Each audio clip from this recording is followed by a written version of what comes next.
Hi everybody. I know you guys don't get to see me very often. I've got the sunset back here so you guys can see the sunset. But I wanted to share something with you.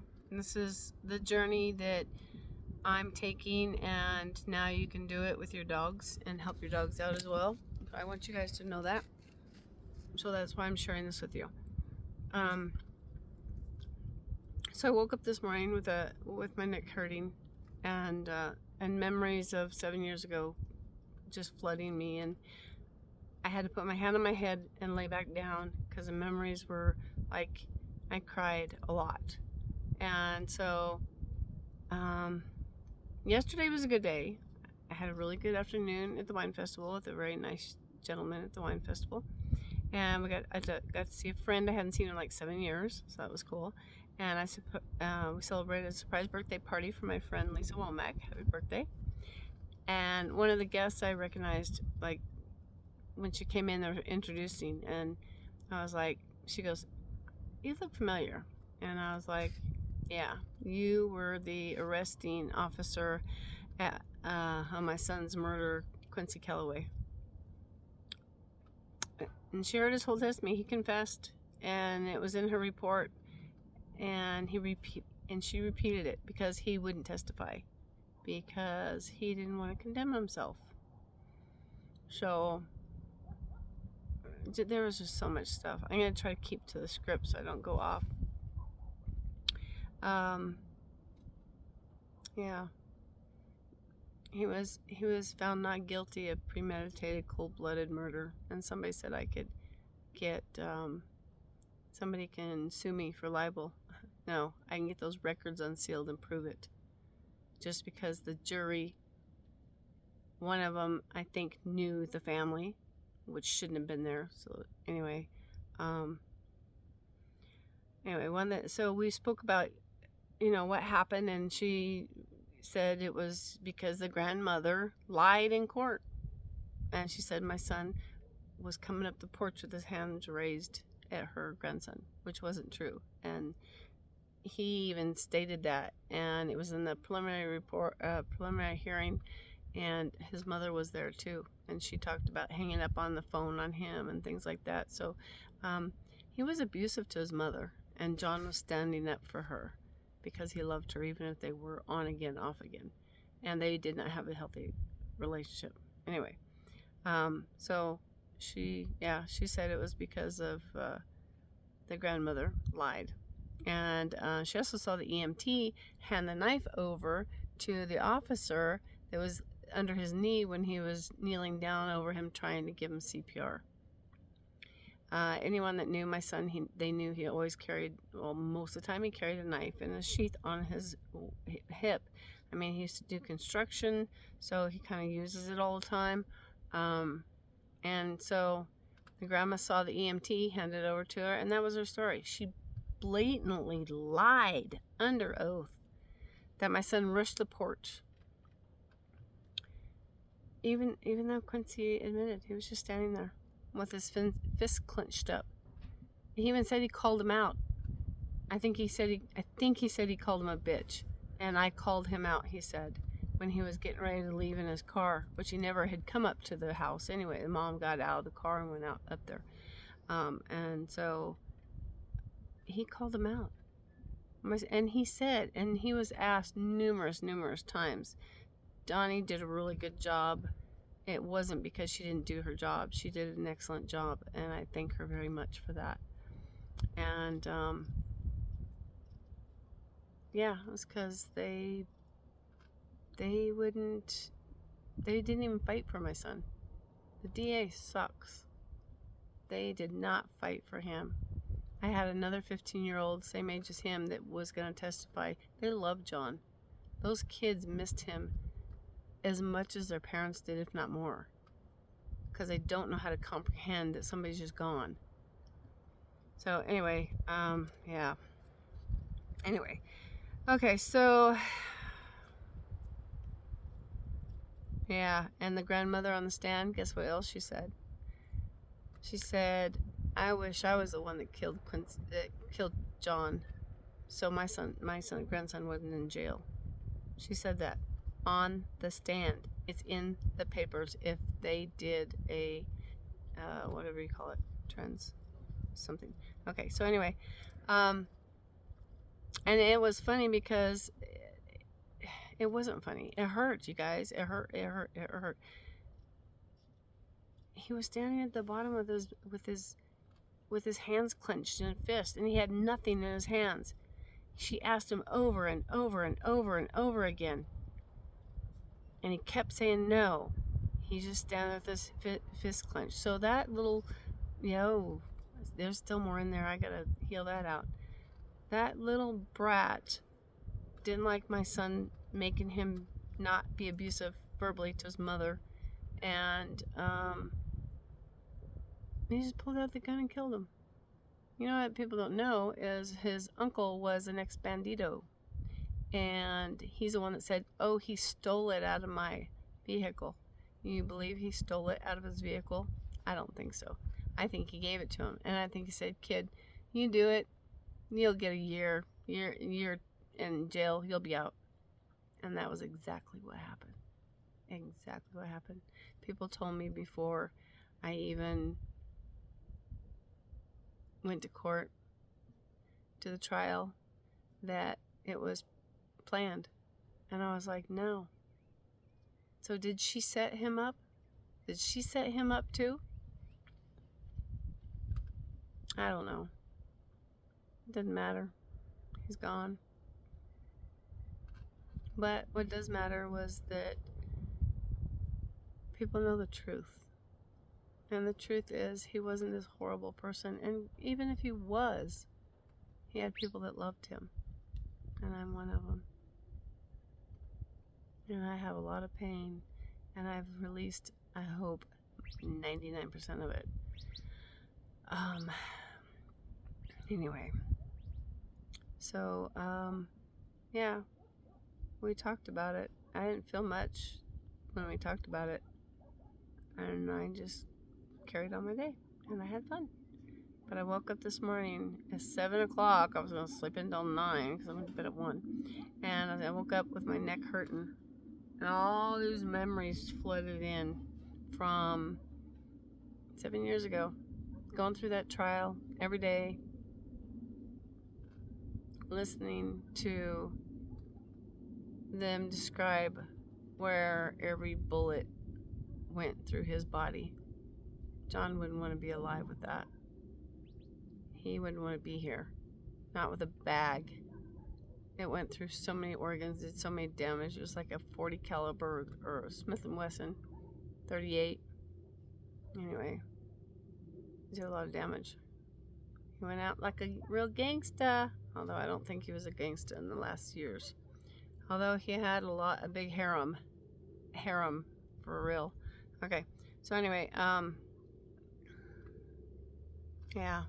So you know what? I had to put my hand on between my eyes and in bed, sitting there in bed, and all the memories, the pain, the sorrow, the hurt, the lies, the deceit, the snickering looks from the murderer's family during the breaks. And then the court officers, they were letting him reach over and hug him. He could have had a knife. They could have did all sorts of things. And they did it in front of me, the mother, and everybody who loved John. He was loved by many people. And you know what? That was just so freaking disrespectful. I'm never going to be able to hug my son ever again. I have my hand on my head for a reason. I am never going to be able to hug him again. And it's not the same. I hear him around. He talks to me. He's still a smart ass. But it's not the same like holding a body. Hug your loved one every day. Hold it for 20 seconds, you guys. It releases endorphins. Stick a kiss in there. A Frenchie. Don't be cheesy. Okay? Anyway. Yeah. All those emotions came through. I found my spot.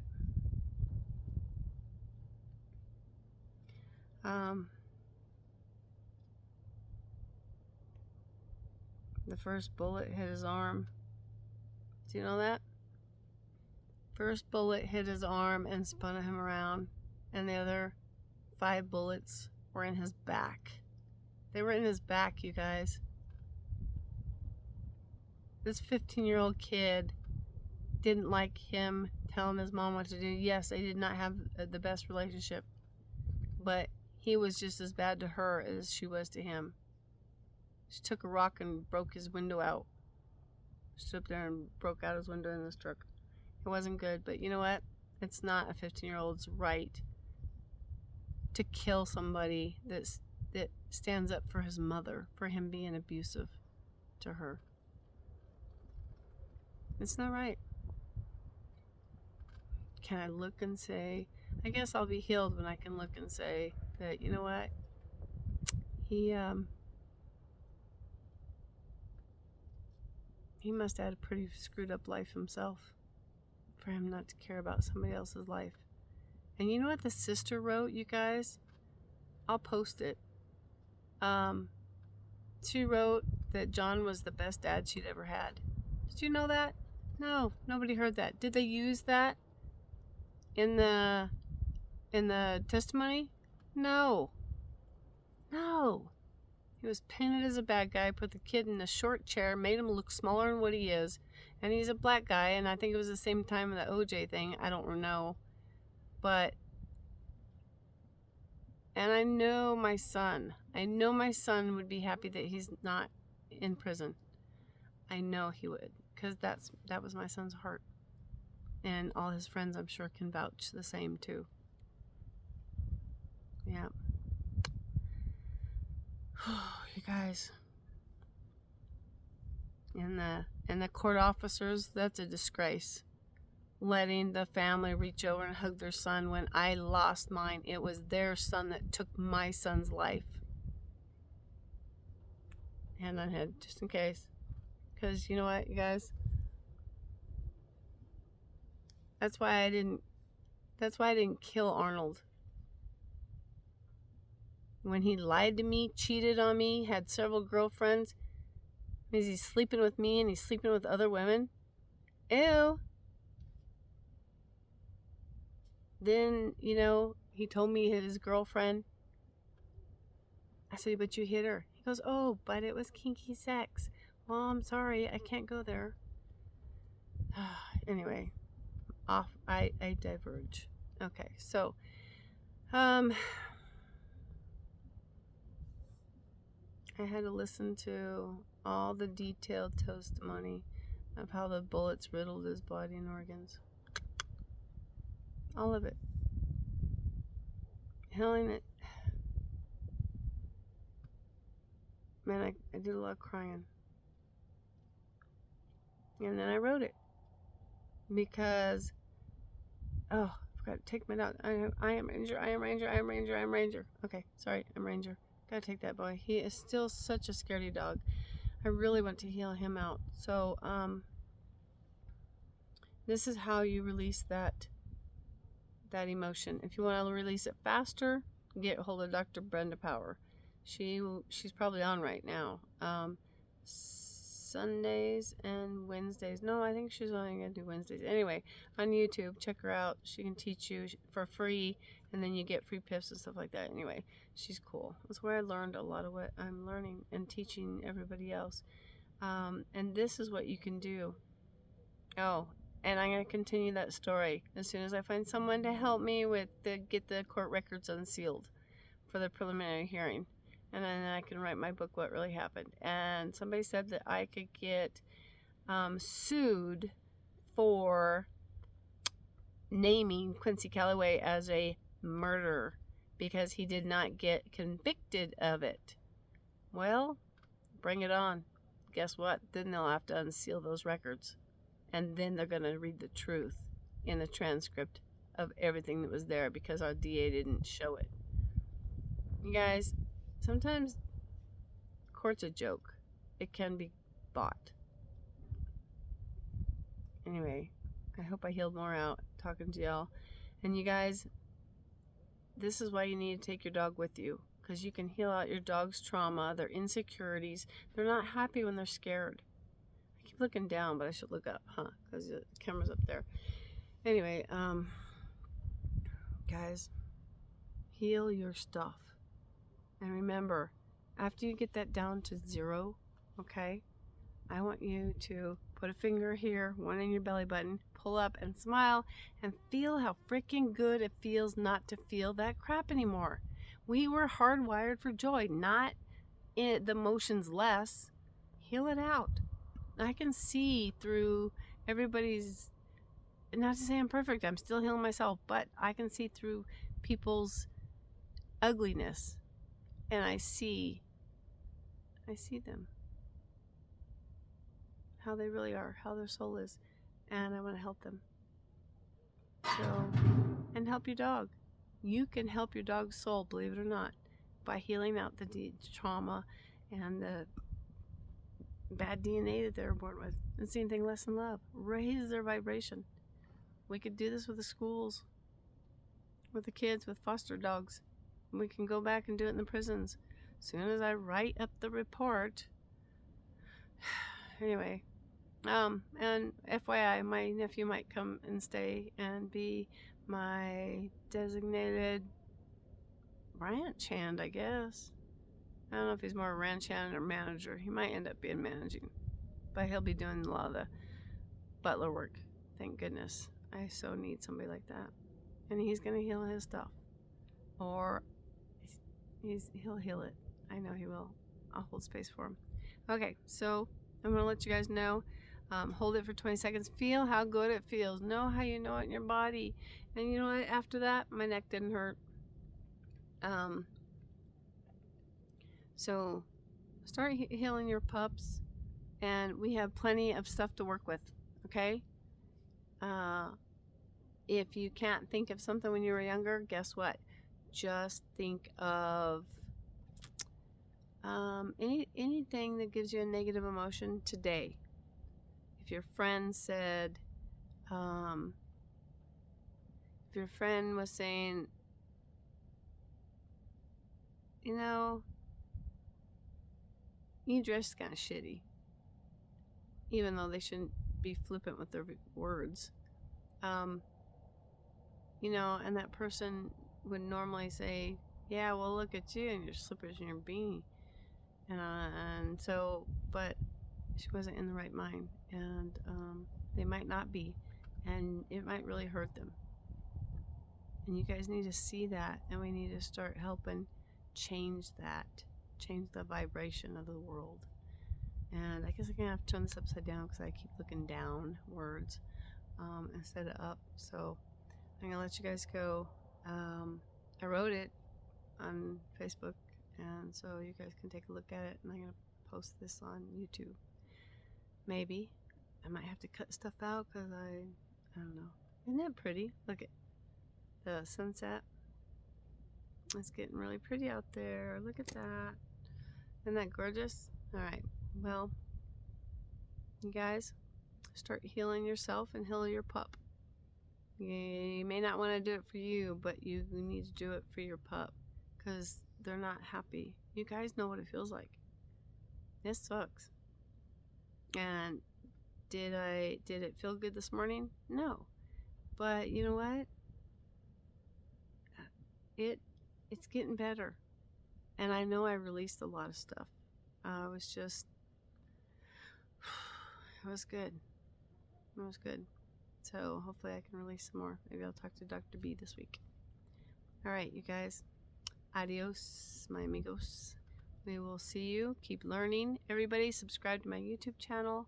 Follow us. I'm going to start doing the Canine OMG with Joy because she is not getting, her body's really, really slow at getting better.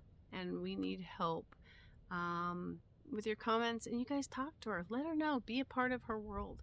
She's at home all the time. Granted, she likes to have her alone time like I do. I love being out here. I love watching the sunsets.